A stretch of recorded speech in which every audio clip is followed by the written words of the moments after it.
Well, Ken, how was the database deleted without the passwords? How did they get in and delete it if they didn't have the secondary passwords? How did they do that? How did the county officials delete it if they couldn't get in?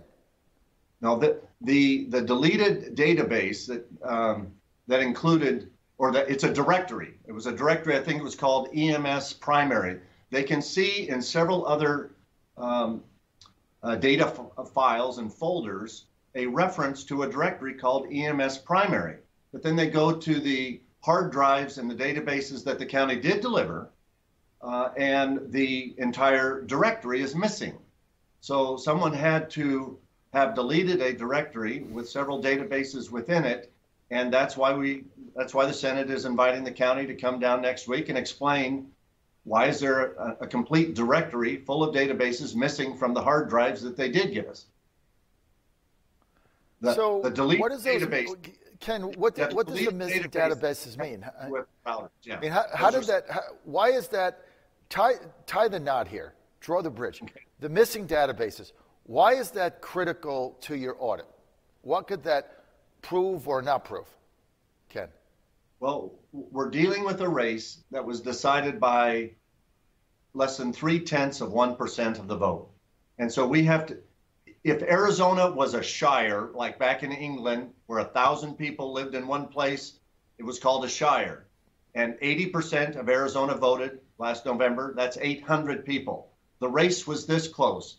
Biden got 401 votes. Trump got 399. That means that if even one of those votes were given to the wrong one instead of the other, we could have a tie instead of a two-vote victory. So every vote has to be verified. Every ballot has to be looked at to see, are the ones that were mailed in, are they folded? Are the signature affidavits on all of the envelopes that voters mailed their ballots back and forth? All of this is data that could be in those directories, and yet we can see evidence that an entire directory has been deleted. And now maybe they have it somewhere else, but we're having real trouble even getting them to give us the file formats for the files that they have given us.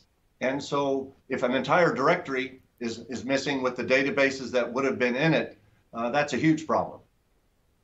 So without the databases, you can't match the data of the ballots back to the database to verify the legitimacy of the ballot. Now, do you have the envelopes also? Of course, you can't match the envelopes to the ballot, obviously, because your vote is still private in America.